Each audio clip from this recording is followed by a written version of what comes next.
Hey there everyone, welcome to Tech Basics, and today's video is all about how to download the Heritage Bank app. Let's get started. Grab your phone or tablet and open your App Store.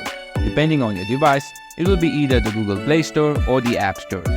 In the search bar at the top, type in Heritage Bank and hit search.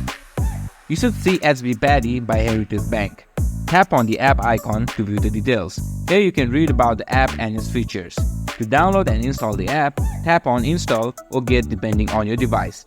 The app will download and install automatically. Depending on your internet speed, this might take a few seconds or a minute. Once the download is complete, tap on Open to launch the app. And that's it. You have downloaded and launched the Heritage Bank app. Now you can explore all the features it has to offer and enjoy the convenience of mobile banking. If you have any question or run into any trouble, leave a comment below and I'll try my best to help you. Be sure to like this video and subscribe to my channel for more tech tips. And don't forget to hit that notification bell so you never miss a video. Thanks for watching.